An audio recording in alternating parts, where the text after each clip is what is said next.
Hello friends, welcome to Vamja education. આ વિડીયોની અંદર આપણે ભણવાના છીએ ધોરણ 8 વિષય ગણિત ચેપ્ટર 10 છે ઘાત અને ઘાતાંક, જેમનું સ્વાધ્યાય 10.1નો ક્વેશ્ચન નંબર 2 છે. આપણે એકદમ ડિટેલમાં વ્યવસ્થિત રીતના ભણીશું, શીખીશું. સૌથી પહેલાં તમારે બધાએ વિડીયોને લાઇક કરી દેવાનો છે તથા આ વિડીયોને તમારા ફ્રેન્ડ સાથે ચોક્કસથી શેર કરી દેવાનો છે અને સબસ્ક્રાઇબ કરીને બેલ આઇકન દબાવી દેવાનો છે જો ન કર્યું હોય તો. ડન. તો ચાલો આપણે શરૂઆત કરીએ. સ્વાધ્યાય 10.1 ક્વેશ્ચન નંબર 2. ક્વેશ્ચન નંબર 2 ની અંદર પેટા 5 દાખલા છે. કરવાનું શું છે તો કે સાદુરૂપ આપો અને પરિણામને ધન ઘાતાંક સ્વરૂપે લખો. એટલે કે એવી રીતે લખવાનું છે કે ઘાત ધન રહેવી જોઈએ. કેવી રહેવી જોઈએ? ધન રહેવી જોઈએ. એટલું ખાલી યાદ રાખજો, બાકી હું તમને શીખવીશ આગળ. તો ચાલો કરીએ શરૂઆત.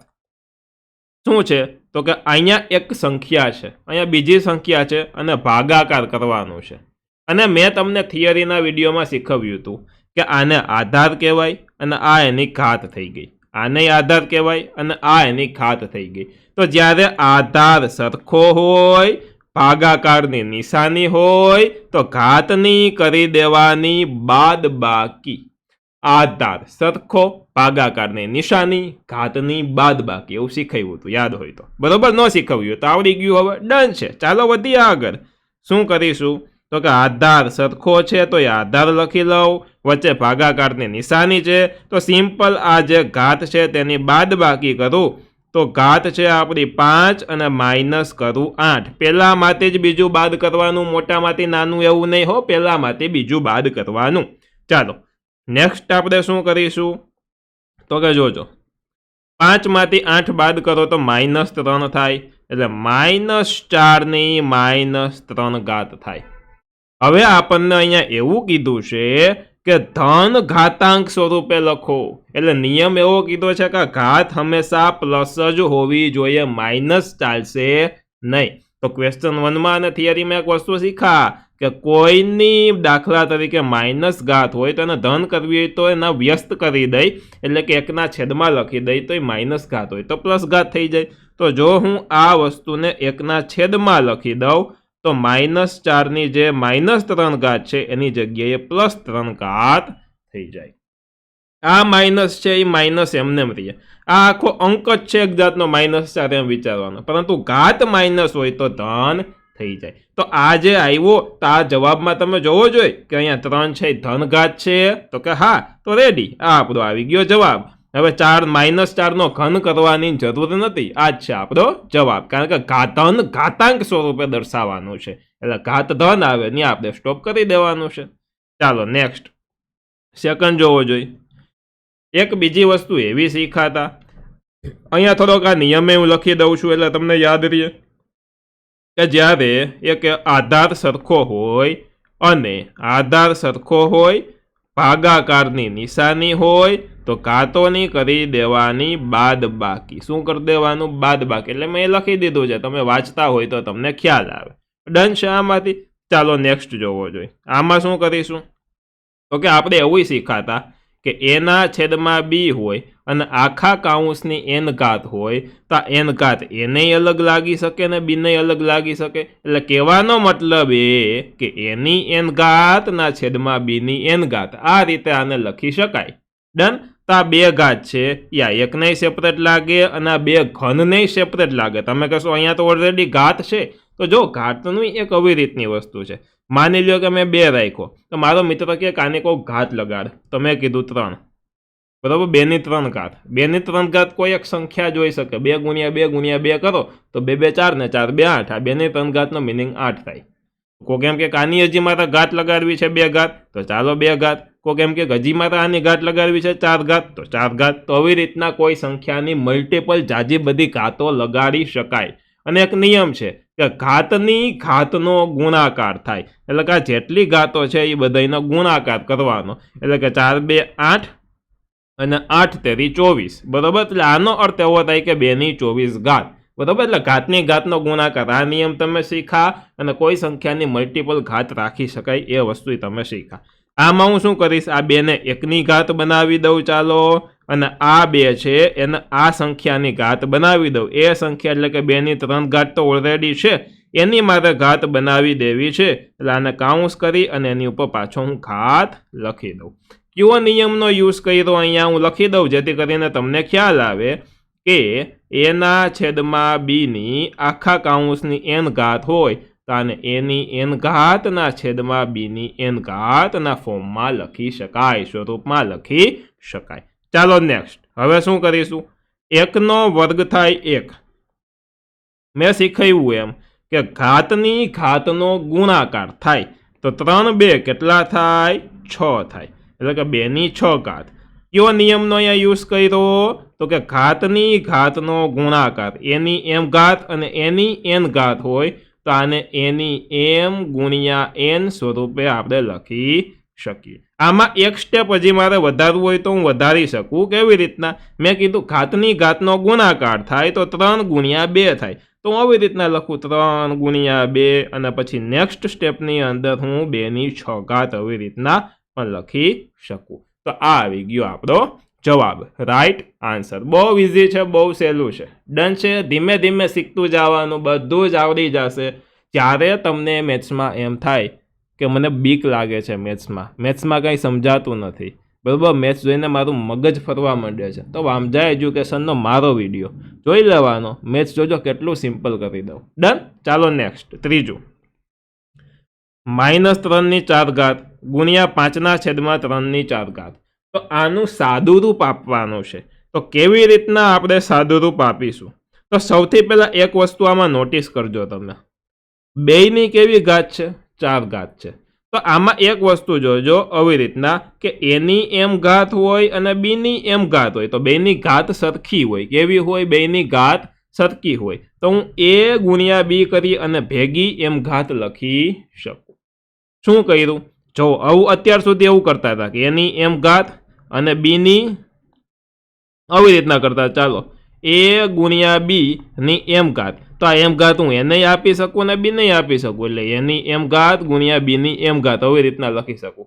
પણ માની લ્યો આવી રીતના હોય તો શું આવી રીતના લખી શકાય? તો કે હા, લખી શકાય, બરોબર. તો આ બેયની ઘાત સરખી છે તો હું આ બંને પદને ગુણાકારમાં લખી અને ભેગી ઘાત લખી દઉં. એટલે કે અહીંયા હું -3 કરું ગુણ્યા 5ના છેદમાં 3 લખું અને આ બેયની 4 ઘાતને મેં અહીંયા ભેગી લખી દીધી. શું કર્યું?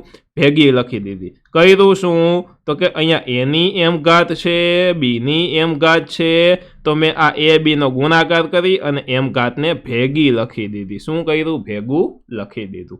શું કામ ભેગી લખી એ કહું તમને. તો એ જોવો 3 3 કટ આઉટ ઉડી ગયા. વૈધો શું? અહીંયા માઇનસ અહીંયા 5 એટલી વસ્તુ વૈધી. એટલે કે અને હા, એક વસ્તુ જોજો, આ કટ આઉટ થઈ ગયા, બરોબર. એટલે વૈધું શું? તો કે માઇનસ અને 5. પરંતુ આને એવી રીતના તમે કરી શકો કે અહીંયા કાંઈ ન વૈધું તો 1 હોય, બરોબર. આપણે 1 ગુણ્યા 5 અત્યારથી કરવું નથી તો ત્યાં ઉડી ગયા છે, તો -1 ગુણ્યા અહીંયા વૈધો 5 અને આખે આખાના ઉપર 4 ઘાત. હવે હું અલગ અલગ ઘાત આપું, -1ની 4 ઘાત અને શું કર્યું? 5ની પણ 4 ઘાત. હવે જોવો જોઈએ, -1ની બેકી સંખ્યા ઘાત હોય તો માઇનસ હોય, ધન થઈ જાય કે નહીં? તો કે હા સર થઈ જાય ધન હો. તો ચાલો આ 1 થઈ ગયો. અહીંયા શું થયું? 5ના છેદ 5ની 4 ઘાત થઈ ગઈ. હવે કોઈ સંખ્યાને 1 ગુણે તો શું કોઈ ફેર પડે? 20ને 1 ગુણે તો 20 જ રહીએ, બરોબર. એવી રીતના 5ની 4 ઘાતને 1 ગુણે તો આનો મતલબ 5ની 4 ઘાત એવો જ રહ્યો. તો આ શું થયો? 5ની 4 ઘાત. આ થઈ ગયો આપણો જવાબ, રાઈટ આન્સર. ડન છે. ચાલો આન્સર છે એટલે અહીંયા 2 લીટા આવી રીતના કરી દઉં છું. નેક્સ્ટ વધીએ આગળ. ચાલો હવે ચોથો ક્વેશ્ચન જોજો, ચોથો દાખલો જોજો. અહીંયા આધાર સરખો છે, ભાગાકારની નિશાની છે, તો આપણે શું ભણ્યા હતા? ઘાતોની કરી દેવાની બાદબાકી, બરોબર. અને ત્યારબાદ અહીંયા ગુણાકાર છે, આધાર છે અને અહીંયા બાદબાકી છે. તો સૌથી પહેલા આપણે કાઉન્સનું જ કરવાનું. તો ચાલો, આધાર સરખો છે, ભાગાકારની નિશાની છે, તો ઘાતોની બાદબાકી કરી દેવાની. તો શું આ ઘાતની બાદબાકી કરી એવું લાગે તમને? નહીં. શું કામ? જોજો, મેં ચાઈ કરીને ભૂલ કરેલી છે. ઘાતોની બાદબાકી એટલે કે ઘાતમાં આપણી પાસે એક સંખ્યા છે -7, બીજી સંખ્યા છે -10. આમાં બધા જ લોકો, મોટા ભાગના લોકો ભૂલ કરે છે, ધ્યાન રાખજો. એક સંખ્યા છે -7, બીજી સંખ્યા છે -10. આ બંનેની કરી દેવાની બાદ બાકી. એટલે આ 2 વાર બાદ બાકીની નિશાની આવે, યાદ રાખજો. -7 -10 કરવાના, બરોબર, અને ગુણ્યા 3 ની -5 એમને. હવે તમે કહેશો આ -10 એટલે તો સાહેબ સમજાતું નથી. તો ઓછે ઓછે વધતા થાય, તમને યાદ હોય તો ઓછે ઓછે વધતા પાછળનું જે છે એમને લખી દઉં. 10 માંથી 7 બાદ કરો તો કેટલા થાય? તો 3 વધે. કેટલા વધે? 3 વધે. અને ગુણ્યા 3 ની -5 એમને, એટલે કે 3 ની -5 એમને.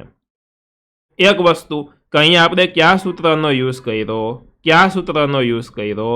તો કે આધાર સરખો છે, ભાગાકારની નિશાની છે, બરાબર, ભાગાકારની નિશાની છે, તો ઘાતોની કરી દેવાની બાદ બાકી. એટલે મેં એ સૂત્ર લખી દીધું, જેથી કરીને તમે આ દાખલો પછી પાછળથી રીડ કરતા હોય, તમે તમારી નોટબુકમાં લખો તો સૂત્ર લખેલું હોય તો તમને ખ્યાલ આવે કે કઈ જગ્યાએ કયા સૂત્રનો યુઝ કરેલો છે. એટલા માટે તમારે પણ નોટબુકમાં લખવાનું. આવી રીતના અલગ કલરથી પેન્સિલથી લખી શકો.